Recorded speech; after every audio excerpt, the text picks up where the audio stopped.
नमस्कार दोस्तों। तो आज की इस वीडियो में हम चालू करेंगे चैप्टर नंबर 8। बहुत ही इंटरेस्टिंग सा चैप्टर है, आपको पढ़ के बहुत मज़ा आएगा। चैप्टर का नाम है यहाँ पे algebraic expressions and identities. Algebraic expression और आइडेंटिटीज़ चैप्टर का नाम है, और ये चैप्टर नंबर 8 है, ना कि 9। ये ओल्ड बुक है, इसलिए यहाँ पे चैप्टर नंबर 9 ही लिखा हुआ है, जो पहले का था। अभी रिड्यूस होने के बाद ये चैप्टर नंबर 8 बन चुका है। ठीक है, चैप्टर का नाम पहले समझते हैं, एल्जेब्रिक एक्सप्रेशन। अच्छा, एल्जेब्रिक को पहले समझते हैं। जैसे भी कोई वेरिएबल हो गए, आप सेकंड चैप्टर में पढ़े ही होंगे, एक्स हो गया, वाई होगा, ए बी सी डी, ए से लेकर जेड तक सारे वेरिएबल।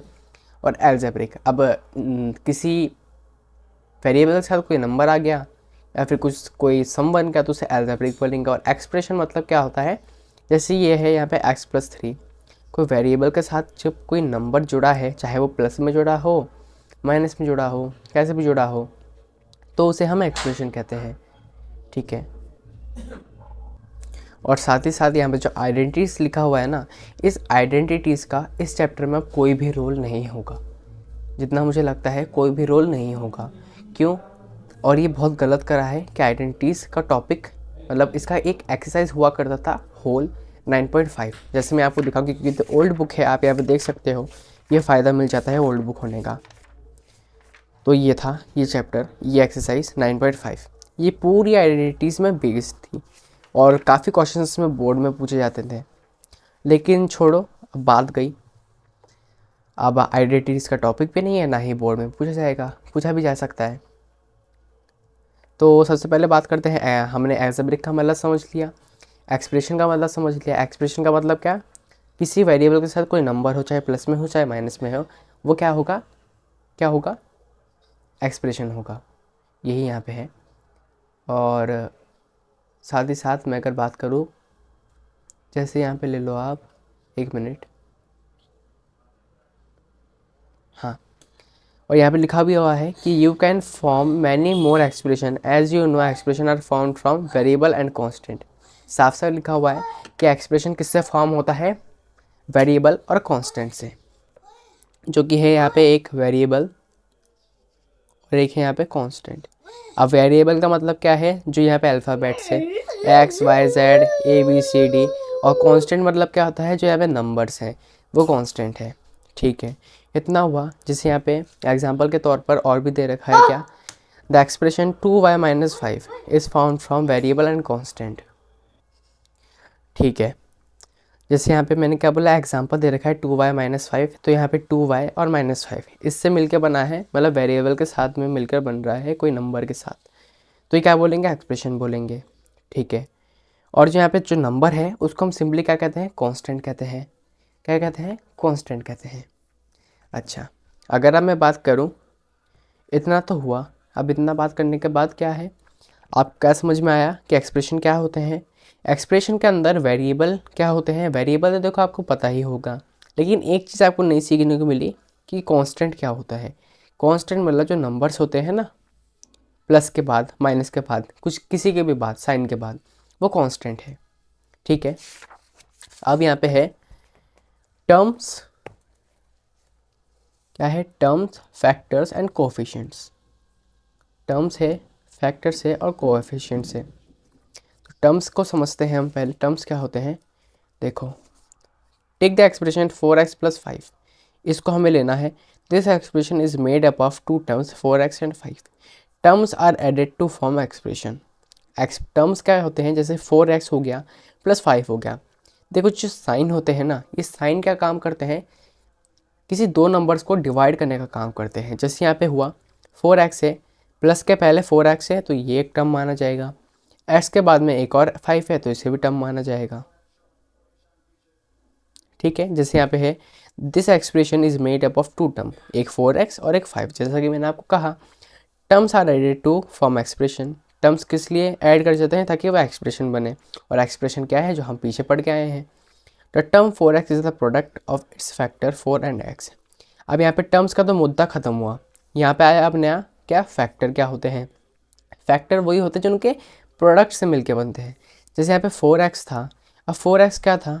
4 × x, तो यहाँ पे 4 भी एक फैक्टर है, साथ ही साथ यहाँ पे x भी एक फैक्टर है, जो कि यहाँ पे हमें साफ तौर पे लैंग्वेज में दे रखा है कि 4x is the product of its factor 4 and x साफ साफ है, और the term 5 is made up of one just factor, जो 5 है वो भी फैक्टर है, क्यों है वो एक फैक्टर है क्योंकि वो एक टर्म से मिलकर बना है, इसलिए वो भी फैक्टर है।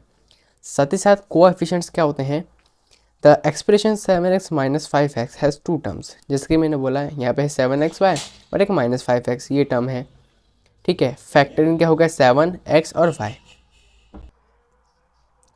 और कोफिशिएंट का मतलब क्या है, जैसे यहाँ पे दे रखा है coefficient in the term 7x is 7, मतलब कि साफ तौर पे कहूँ ना, कांस्टेंट हम पढ़ के आए, कांस्टेंट मतलब क्या, किसी भी साइन के पहले और बाद में जो नंबर है उसे हम कांस्टेंट बोलेंगे।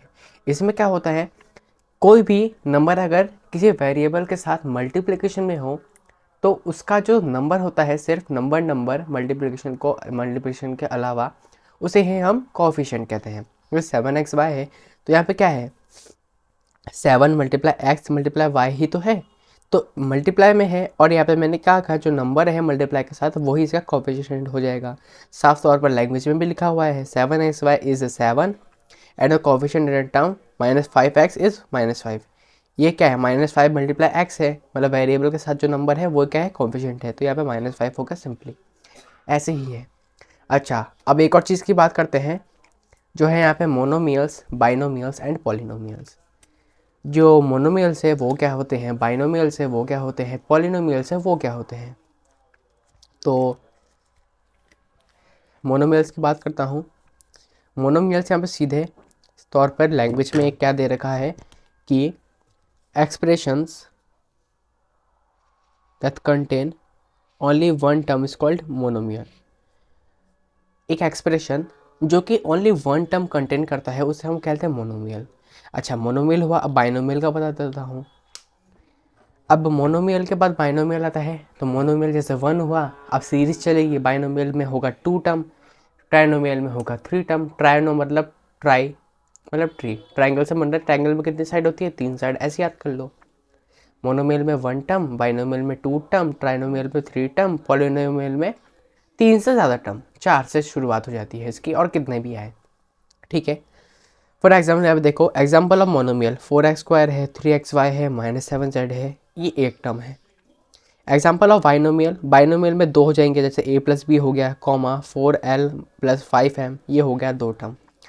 Example of trinomial a + b + c, यहाँ पे 3 चीज़ आ गई, ठीक है ना। पॉलिनोमियल इसमें 4 चीज़ आ जाएगी, 1 2 3 4, 1 2 3 4, ऐसे ही है, ठीक है। अच्छा, इतना हुआ। अब इसके बाद है यहाँ पे क्या आ रहा है, like and unlike terms. Like and unlike terms ये भी बहुत काफ़ी आपके काम आएंगे। तो देखो, like and unlike terms, look at the following expression, 7x है, 14x है, -13x है, फिर 5x² है, 7y, ऐसे यहाँ पे दे रखे हैं एक्सप्रेशन। लाइक टर्म्स इनमें से कौन से होंगे, देखो 7x होगा, 14x हो गया, -13x होगा लाइक टर्म, और भी कौन सा लाइक टर्म होंगे, 5x² होगा एंड -9x² होगा। अच्छा, आप सोच रहे होगे कि ये वाला हुआ, ये वाला हुआ, ये वाला भी हुआ, ये वाला भी हुआ, और ये वाला भी हुआ, लेकिन इनका क्या, ये क्यों नहीं हुए। देखो, लाइक टर्म्स मतलब क्या होता है, जो सेम घर के हो। सेम घर के, मेरा मीन समझाने का क्या है आपको, एकदम सेम दिखने में हो, उसके जो वेरिएबल हो ना वो सेम होनी चाहिए, उसकी पावर जो है ना वो सेम होनी चाहिए, हुलिया उसका पूरा सेम होना चाहिए, ऐसे याद कर लो। 7x है, साथ साथ यहाँ पे 14x है, देखो x सेम है, सेम परिवार के, x यहाँ पे भी सेम परिवार के, तो ये लाइक टर्म्स कहला गए। 7y है, नहीं सॉरी ये तो नहीं है, फिर यहाँ पे 5x² है, x² है, यहाँ पे भी -9x² है। देखो साइन कुछ भी हो, वेरिएबल उसका सेम होना चाहिए, उसका हुलिया वेरिएबल का सेम होना चाहिए, इसलिए ये भी लाइक टर्म हो गए। और ये क्यों नहीं हुए, देखो 7y है, फिर 7xy हो गया, सेम घर के है क्या, अगर यहाँ पे भी 7y है ना तो यहाँ पे नंबर कुछ भी आ जाए, लेकिन यहाँ पे वेरिएबल y होना चाहिए था, तो भी यहाँ पे लाइक टर्म में आ जाता। साथ ही साथ ये -9y² यहाँ पे -5yx, यहाँ पे अगर y² है, यहाँ पे भी अगर y² होता तो हो जाता, या फिर यहाँ पे अगर yx है, यहाँ पे भी अगर yx होता तो हो जाता। अब समझ में आई, ठीक है। इतना होने के बाद अब करते हैं हम यहाँ पे एडिशन सब्ट्रैक्शन की बात। ये भी इजी है, और ये भी पहला एक्सरसाइज है ना वो इसी के ऊपर रिलेटेड है। क्या है, addition and subtraction of algebraic expression. जैसे कि यहाँ पे है पहला क्या, 7x² माइनस 4x प्लस 5, एक तो ये हो गया, साथ ही में 9x माइनस 10। अब इसका हमें ऐड करना है, एल्जेब्रिक एक्सप्रेशन का हमें एडिशन करना है। कैसे करेंगे, जो ऊपर है वो तो ऊपर लिखेंगे, जैसे हम बचपन में करता है 7x² माइनस 4x प्लस 5। अच्छा, अब कहानी शुरू होती है, हमें क्या करना है, इसके बाद से ध्यान देना है आपको। 9x माइनस 10 है ना, तो 9x इसका वेरिएबल है ना, वेरिएबल का नोटिस करते चलना, वेरिएबल है तो x का है यहाँ पे है, तो इसके जस्ट नीचे जैसा का जैसा है वैसा उतार दो। साथ ही साथ अब यहाँ पे क्या है, 10 है, साइन को भी इग्नोर करो, 10 है ना, मतलब कि सीधा सीधा कांस्टेंट है, तो कांस्टेंट के नीचे कांस्टेंट आएगा। जैसे यहाँ पे 5 है, ये कांस्टेंट है तो इसके नीचे भी कांस्टेंट आ गया, फिर माइनस का माइनस जो सेम है वो का वो लगा दिया। इतना होने के बाद हम सीधा ऐड करेंगे तो प्लस का साइन लगा दिया। 7x² के नीचे कुछ भी नहीं है तो 7x² एज इट इज़ उतरा। यहाँ पे माइनस 4x है, यहाँ पे प्लस 9x है। अब यहाँ पे कुछ भी साइन नहीं है तो यहाँ पे हम प्लस का मानते हैं, ठीक है। तो 9 माइनस 4 कितना होता है, 5 होता है। अब यहाँ पे प्लस का बड़ा है माइनस से, तो यहाँ पे प्लस 5x। साथ ही साथ अगर 10 में से 5 को माइनस करेंगे तो कितना आएगा, 5 नहीं, माइनस का 5। क्यों, माइनस का यहाँ पे बड़ा है। ये हो गया हमारे पास यहाँ पे एडिशन। साथ ही साथ यहाँ पे अगर हम बात करते हैं किसकी, एग्जाम्पल की एक और, तो यहाँ पे भी क्या है, 7xy plus 5z minus 3zx minus और कोमा में 4yz plus 9zx minus 4y minus 3xz plus 5x, ऐसे है, तीन एक्सप्रेशन है। अच्छा, हमें ऐसे भी दे देगा। अब ऐसे देने के बाद हम क्या करेंगे, अरे भैया हम तो कंफ्यूज हो गए। अरे कंफ्यूज क्यों हो रहे हो, देखो कोमा है ना, अब यहाँ पे क्या नोटिस करना, आप कोमा को नोटिस करना, ये छोटी छोटी चीज़ें ना ये नोटिस करना, मैं आपको ट्रिक बता रहा हूँ। कोमा नोटिस कर लिया, मतलब ये यहाँ से यहाँ पे ये इसको एक लाइन मान लो, यहाँ से यहाँ पे इसको एक लाइन मान लो, यहाँ से यहाँ पे इसको एक लाइन मान लो। कितनी लाइन हो गई, 3 लाइन हो गई। हमने ब्रेक कर दिया तो आसान हो गया ना। तो यहाँ पे 7xy plus 5yz minus 3zx, पहले लाइन को हमने ऊपर उतार दिया, नीचे अब सेम परिवार के 4yz के नीचे yz यहाँ पे आ गया, प्लस यहाँ पे 9zx, यहाँ पे भी zx, तो ये भी आ गया, सारे साथ यहाँ पे माइनस 4y। अच्छा, उसके बाद इस लाइन को उतारो, कैसे, माइनस 2xy, xy के नीचे xy, फिर zx के नीचे zx, फिर ऐसी नॉर्मल 5x, इसके ऊपर भी कुछ नहीं है, इसके यहाँ पे भी कुछ नहीं है, तो ऐसे ये फ्री माइंडेड है। मैं तो यहाँ पे फिट हो जाऊँगा, देखो अब मुझे तो अपनी जगह मिल गई। अच्छा, अब यहाँ पे हमें एडिशन करना है तो कैसे करेंगे, तो यहाँ पे माइनस है तो प्लस माइनस माइनस होता है, सबको पता है। तो 7xy में से अगर 2xy जाएगा तो कितना बचेगा, 5xy बचेगा।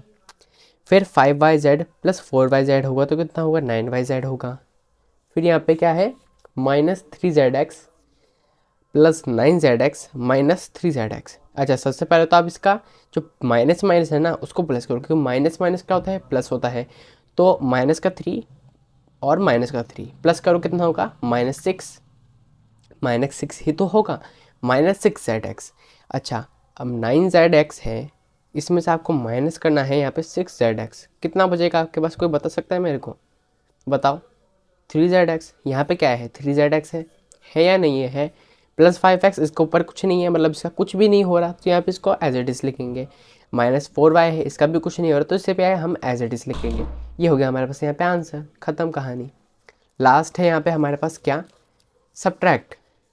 अच्छा, ये एक लाइन आ गया, 5x² minus 4y² plus 6y minus 3 from 7x² minus 4xy plus 8y² plus 5x minus 3y।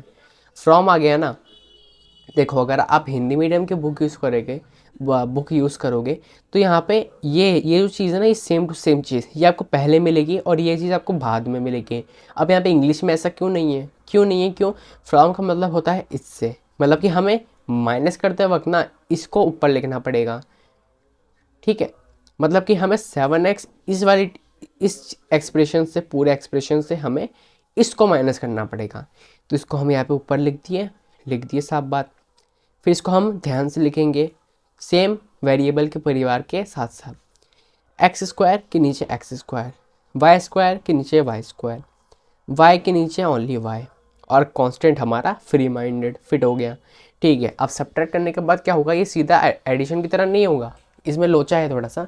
अब वो लोचा क्या है देखो, जैसे यहाँ पे ये हो गया हमारे पास, यहाँ पे फिट कर दिया हमने। फिट करने के बाद क्या होगा ना, यहाँ पे साइन चेंज हो जाएंगे। कैसे? अगर ये यहाँ पे ये प्लस का है तो यहाँ पे माइनस का होगा, ये अगर माइनस का है तो यहाँ पे प्लस का हो जाएगा, ये अगर प्लस का है तो यहाँ पे माइनस का हो जाएगा, ये अगर माइनस का है तो यहाँ पे प्लस हो जाएगा। उल्टा हो रहा है, माइनस का प्लस, प्लस का माइनस। इतना आप समझ ही गए होंगे, इतने आप होशियार हो, मेरे से भी होशियार हो आप, ठीक है। तो यहाँ पे माइनस जब लग गया तो मुझे 7 में से 5 क्या करना है, ऐड नहीं करना। भूल मत जाना कि यहाँ पे प्लस लगा देना, प्लस मत लगाना। उसके बाद क्या सब्ट्रैक्ट कर रहे हो ना आप, एल्जेब्रिक एक्सप्रेशन का सब्ट्रैक्ट में साइन उल्टा हो जाता है उसका। तो 7 में से 5 माइनस करो, 2x²। इसके नीचे कुछ भी नहीं है तो यहाँ पे -4xy का 4xy, 8y² माइनस 4y²। अच्छा यहाँ पे माइनस हो तो यहाँ पे प्लस हो गया, तो प्लस प्लस प्लस होता है। 8 + 4 कितना हो गया, +12y² प्लस 5x ऐसे ही आ गया। साथ ही साथ यहाँ पे माइनस है तो यहाँ पे क्या होगा, 6 और 3। हाँ, माइनस माइनस भी क्या होता है, प्लस होता है। तो 6 + 3 कितना होता है, 9 और 9y, -3 + 3। अच्छा, ये एज इट इज आ जाएगा यहाँ पे, क्यों? क्योंकि माइनस का क्या हो गया, प्लस हो गया, तो यहाँ पे +3। ठीक है, इतना ही था क्वेश्चन, इतना ही था। अच्छा, मैं आपको बोल रहा था, क्या बोल रहा था कि जो आइडेंटिटीज़ के क्वेश्चन आएंगे वो शायद तक ही आएंगे, तो अब इतनी टेंशन लेना मत, बहुत ईजी आएगा, एग्ज़ाम आपका बहुत अच्छा जाएगा। ठीक है, तो मिलते हैं आपके साथ एक्सरसाइज 8.1 के साथ। तो नेक्स्ट क्वेश्चंस के लिए मिलते हैं हम नेक्स्ट वीडियो में, तब तक के लिए गुड बाय, थैंक यू।